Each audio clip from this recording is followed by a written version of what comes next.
사람들은 어느 자리에서든 남보다 나은 대우를 받기를 원합니다. 때로 항공사의 이 퍼스트 클래스 이 좌석에는 치열한 신경전이 벌어진다고 합니다. 자, 그 이유는 예컨대 특별히 국회의원 몇 사람이 같은 비행기를 타고 지방 출장을 가게 될 때 항공사는 좌석 배치에 신경을 쓰지 않을 수 없다고 합니다. 자칫 서열 파악을 잘못하면 실수를 하게 되고 그러면 큰 불만이 나온다는 것입니다. 내가 누군데 감히 나를 저 사람보다 더 말석에 앉히나. 자, 비행기에서뿐만 아니라 이 만찬에 초대되었을 때도 마찬가지입니다. 어느 만찬에 전직 장관 2명을 초대했는데 누가 상석에 앉느냐를 두고 실랑이가 벌어져 결국은 둘 다 불참하기로 했다는 것입니다. 어린아이의 생일 잔치에서부터 저 높으신 분의 만찬에 이르기까지 자리를 배정하는 것이 결코 쉬운 일이 아닙니다. 자, 어느 안식일 오후 예수님께서 한 바리새인의 높은 사람의 집에 초대가 되셨습니다. 그런데 그곳에 모인 사람들이 다 예수님을 지켜보고 있습니다. 예수님을 엿보고 있습니다. 우리 성경 말씀 함께 읽겠습니다.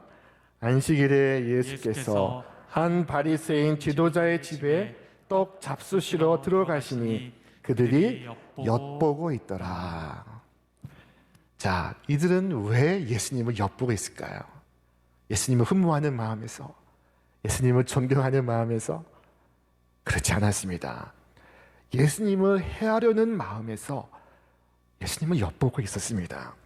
영어 성경은 carefully watched 라고 표현했습니다. 주의 깊게 관찰하다. 자, 여러분, 저들이 안식일에 주님을 해치기 위해 주의 깊게 관찰하고 있습니다. 이것이 안식일을 잘 지키는 것입니까? 자, 저들이 과연 안식일을 잘 지키고 있는 것일까요?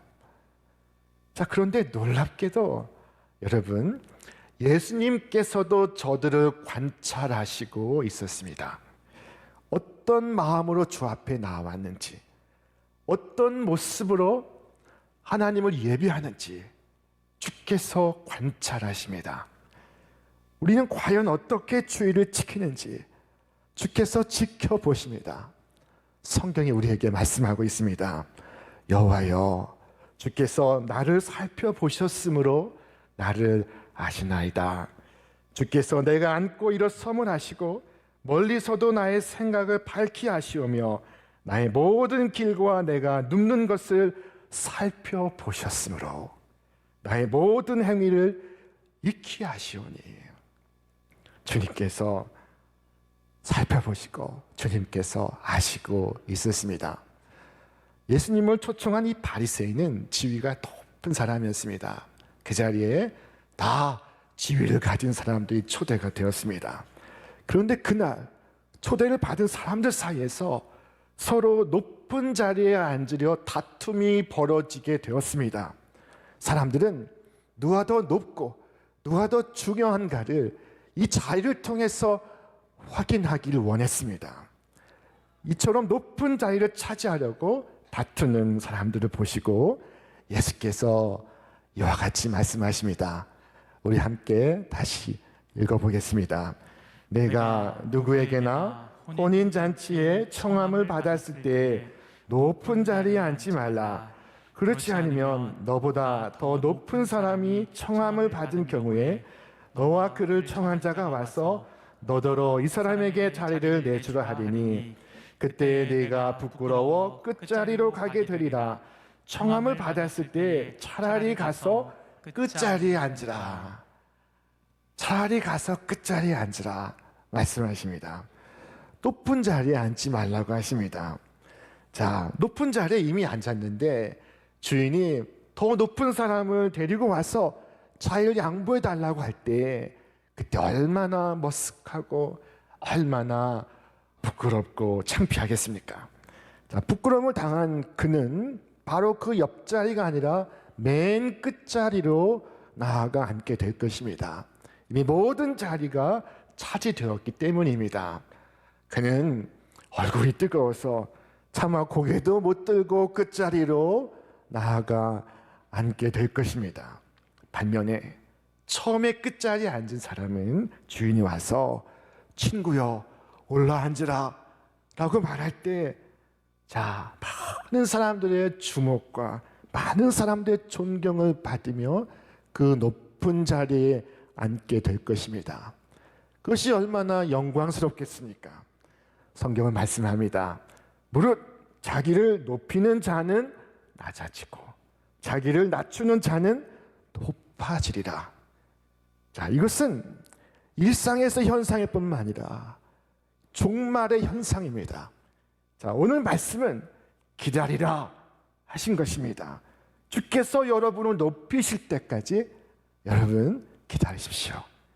주인께서 나를 앉히실 때까지 저 말 속에서 조금 기다리고 있는 것입니다. 여러분 식당에 가시면 지배인이 나를 앉힐 때까지 여러분 잠시 기다리고 있지 않습니까? 자, 성경을 말씀합니다. 그러므로 하나님의 능하신 손 아래에서 겸손하라. 때가 되면 너희를 높이시리라. 자, 우리는 주님께서 나를 친히 높여주시는 그날, 그 시간까지 기다려야 할 것입니다. 내가 나를 높이지 마십시오. 안식일, 이 바리새인의 보인 모습은 그들의 평소의 마음이 어떠한가를 보여주고 있습니다. 그들은 스스로를 높이고 있었고 높은 자리에 앉기를 좋아했고 자신의 지위를 자랑했습니다. 자, 그런데 여러분, 이것이 바리새인만의 문제일까요? 오늘 우리 역시 서로 높아지기 위해서 경쟁하고 있지는 않습니까? 때로 그 다툼이 치열하지는 않습니까? 그 속에서 비교의식과 열등감을 갖고 있지는 않습니까? 자, 주께서 원하시는 마음이 아닙니다. 우리는 다른 사람을 밟고 올라가는 일들을 자주 목격합니다. 자, 그러나 우리가 가져야 할 참된 목표, 그것은 하나님으로부터 오는 명예를 구하는 것, 그리고 그 명예에 이르는 참된 길은 자신의 작은 자임을 인식하는 것, 바로 그것입니다. 하나님은 교만한 자를 물리치시고 겸손한 자에게 은혜를 베푸십니다. 교만한 자는 하나님의 시선으로 자신을 바라보지 않습니다. 그래서 아나무인이 되기가 쉽습니다. 자, 타인도 하나님도 보이지 않습니다. 이와 같은 교만이 패망의 선봉입니다. 성경은 말씀합니다. 교만은 패망의 선봉이요, 거만한 마음은 넘어짐의 앞잡이니라. 겸손한 자와 함께하여 마음을 낮추는 것이 교만한 자와 함께하여 탈취물을 나누는 것보다 나으니라. 교만은 패망의 선봉이지만 겸손은 영광의 길입니다. 자, 성도는 언제나 자기 자신의 자금을 인식하는 자입니다. 자, 하나님은 오늘 우리를 당신의 세상에 초대하셨습니다. 그리고 우리를 조건 없이 대하십니다. 하나님은 해를 악인과 선인에게 고루 비추시고 비를 의로운 자와 불의한 자에게 고루 내리십니다. 하늘도 공기도 이 아름다운 가을도 하나님께서는 조건 없이 베풀어 주십니다. 이와 같이 하나님의 은혜 안에 숨쉬고 살아가면서도 인간은 지극히 타산적이고 계산적입니다. 너무나 실리주의로 살기 때문에 자신의 선행에 대한 보상을 요구합니다. 자, 그러나 예수님은 우리의 잔치에 이런 자들을 청하라고 말씀하십니다. 우리 함께 읽어보겠습니다. 잔치를 베풀거든 차라리 가난한 자들과 몸 불편한 자들과 저는 자들과 맹인들을 청하라. 이들을 초청하는 이유는 되갚을 수가 없기 때문입니다. 정말로 이상합니다. 우리가 그들을 초청하지 않는 이유를 주님은 우리가 그들을 초청해야만 하는 이유로 설명하시고 있습니다. 자, 그러니까 잔치를 베풀든 도움을 베풀든 혹시 내게 갚음으로 다시 돌아오면 어쩌나 하는 두려운 마음으로 아무것도 갚을 것이 없는 자들을 초청하라 하신 것입니다. 자, 형제와 친구와 친척과 부한 이웃은 되갚을 수 있는 능력이 있습니다. 그러나 가난한 자, 몸 불편한 자, 저는 자, 앞을 보지 못하는 시각장애인, 이들은 되갚을 수가 없는 사람들입니다. 이들은 하나같이 갚을 길이 없습니다. 이와 같이 갚을 길이 없는 사람, 고맙다는 인사도 못할 사람, 그런 사람을 도우라는 것입니다. 그것이 순수한 선행이라고 말씀하시고 있습니다. 자, 그러면 그들이 아니라 하나님께서 대신 갚아주신다고 하십니다. 그리하면 그들이 갚을 것이 없으므로 네게 복이 되리니 이 너희들의 부활 시에 네가 갚음을 받겠습니다 하시더라. 여러분, 부한 이웃을 초대하면 그들은 나중에 답례를 합니다. 자신이 받은 만큼 도로 대접할 능력이 있습니다. 그러나 되갚을 능력이 없는 사람을 초대하는 것은 하나님을 대접한 것이 되어서 하나님이 빚을 지게 되시는 것입니다. 대가를 바라지 않고 섬겼는데 하나님께서 기억하셨다가 갚으십니다. 여러분, 이 사람의 작은 손으로 갚는 것이 크겠습니까? 하나님의 큰 손으로 갚는 것이 더 크겠습니까? 자, 대가를 바라지 않고 은밀히 구제할 때 하나님께서는 장부에 빼놓지 않고 기록해 두었다가 하나님께서 당신의 손으로 갚아주십니다. 자, 성경은 말씀합니다. 너는 구제할 때 오른손이 하는 것을 왼손이 모르게 하여 네 구제함을 은밀하게 하라. 은밀한 중에 보시는 너희 아버지께서 갚으시리라. 은밀하게 하라 하신 말씀은 나팔을 불지 말라 하신 것입니다. 주는 자는 누구에게 주는지를 몰라야 하고 받는 자는 누구로부터 받는지를 몰라야 하는 것입니다. 그래야 하나님께서 이를 보상하십니다. 오른손이 하는 일을 왼손이 모르게 하라 하신 말씀은 자신이 좋은 일을 했다는 사실조차 기억하지 말라는 것입니다. 그런 생각조차 버리라는 것입니다. 그럴 때 하나님께서 복을 주신다고 하십니다. 정말 선행이 되기 위해서는 내가 누구에게 주는지 받는 자를 몰라야 하고 또 받는 쪽에서도 누가 나에게 이것을 주는지를 몰라야 합니다.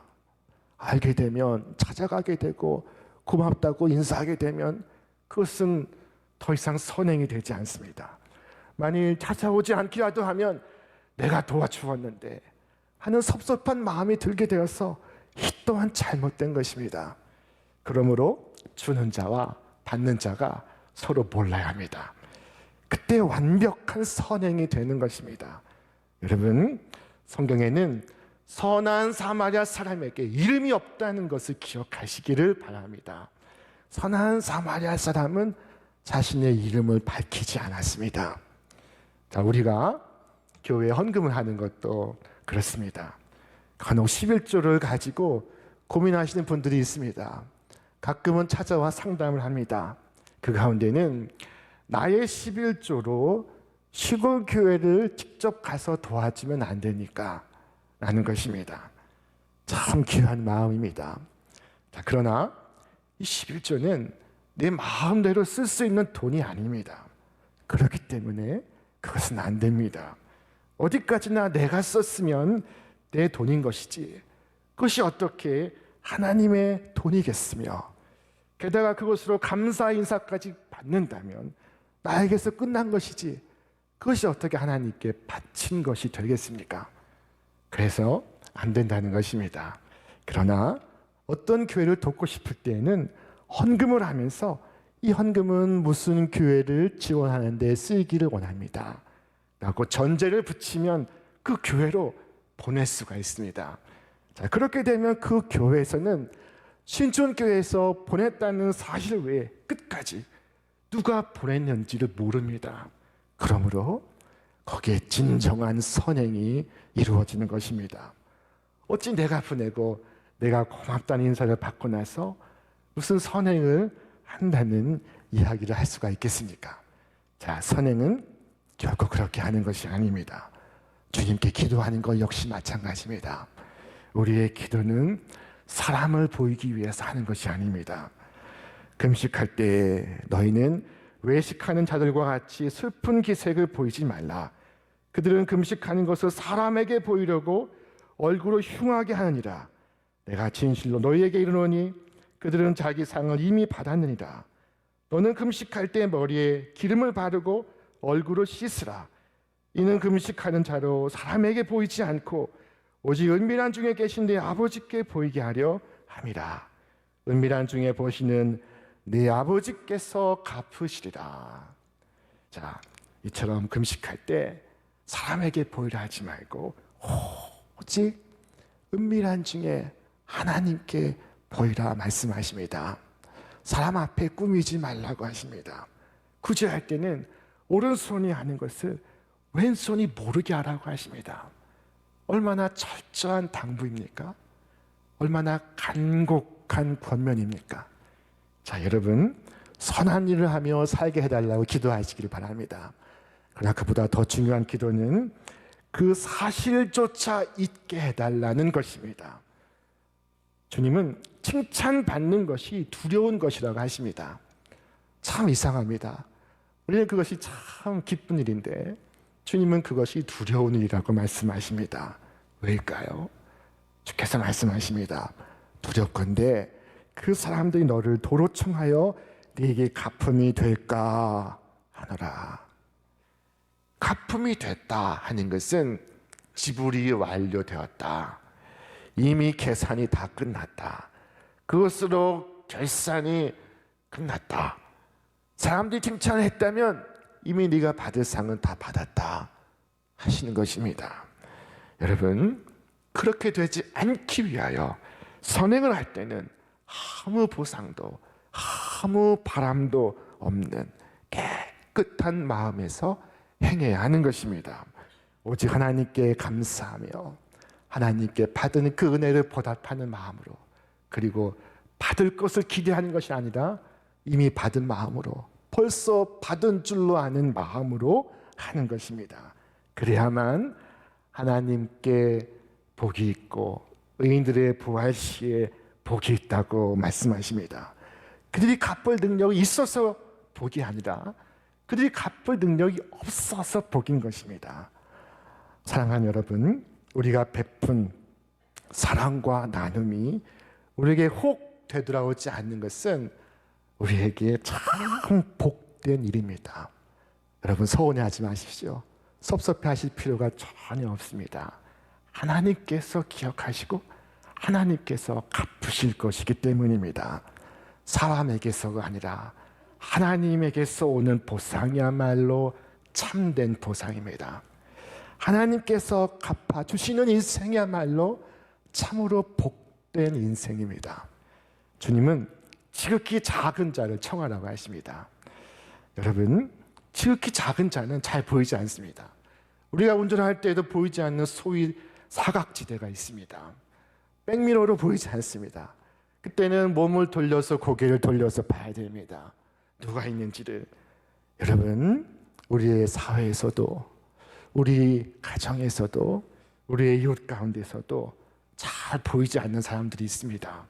이 코로나의 시기에 참 어려운 가정, 어려운 청소년, 어려운 노인들, 어려운 장애인, 경제적, 사회적, 영적으로 가난해서 혼자 일어설 수 없는 사람들, 자, 그들을 돌아보고 사랑하고 섬기고 베풀고 그들을 위하여 봉사하는 것, 그것은 나의 잔치에 그들을 초대하는 것입니다. 자, 미국 인디애나주 인디애나폴리스에 25살 된 세라 커밋이라는 여성이 있었습니다. 이 여성은 갑자기 자신의 결혼식이 취소가 되는 일을 겪었습니다. 자, 갑자기 결혼식이 취소되면서 그녀는 주변의 노숙자들을 초대하여 성대한 파티를 열었습니다. 예식을 위해 화려한 만찬을 예비했는데 이 커밋은 대신 무엇을 더 의미 있게 할 수 있을까 고민하다가 노숙자를 위한 파티를 떠올렸다고 합니다. 인근의 노숙자 쉼터에 연락을 해서 노숙자 이름 하나하나를 받아서 초청장을 만들었습니다.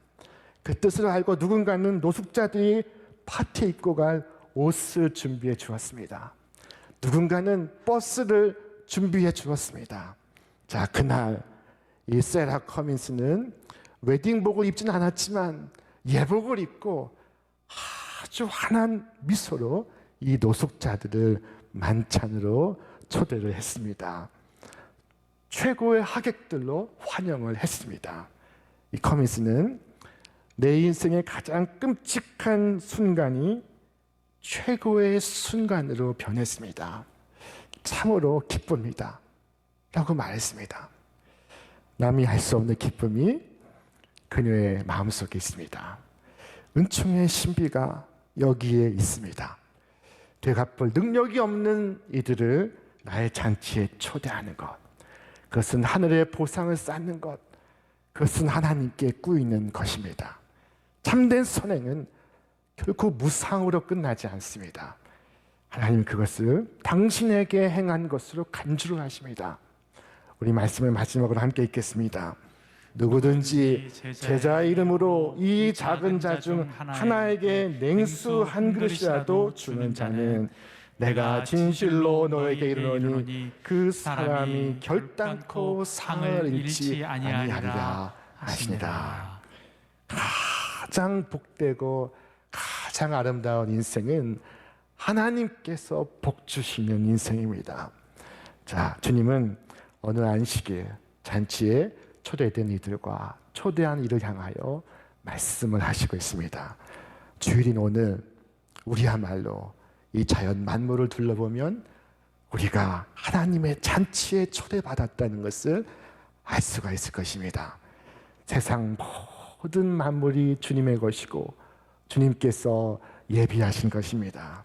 그럼에도 우리 하나님은 너희가 받아 먹은 만큼 나에게 갚으라고 말씀하지 않으십니다. 주님은 자격 없고 되갚을 수 없는 우리를 부르셔서 먹을 것 먹이시고 입을 것 입히시고 걱정 없이 살라고 하십니다. 나에게 갚으라 말씀하지 않으시고 도리어 우리를 향하여 잘 살라고 하십니다. 성경의 표현은 풍성한 생명을 누리라고 하시는 것입니다. 주님은 육의 양식뿐만 아니라 영의 양식으로도 우리를 먹이십니다. 당신의 살과 피를 떼어주시며 그리스도의 힘과 그 능력으로 살라고 말씀하십니다. 여러분, 이 주일에 우리 하나님의 그 놀라운 환대를 마음 깊이 경험하실 수 있기를 바랍니다. 우리는 하나님의 잔치에 초대를 받은 자들입니다. 이 잔치의 자리에 여러분 스스로를 지극히 작은 자로 여기시는 은혜가 있기를 바랍니다. 그리고 똑같이 여러분의 잔치에 작은 자들과 그 은혜를 나누시고 전하시고 흘려보내시는 하늘의 축복이 있기를 바랍니다. 오늘 이 땅이 나의 자랑이 되지 않고 저 천국의 보화가 나의 자랑이 되는 그와 같은 여러분과 제가 되시기를 주님의 이름으로 축원합니다.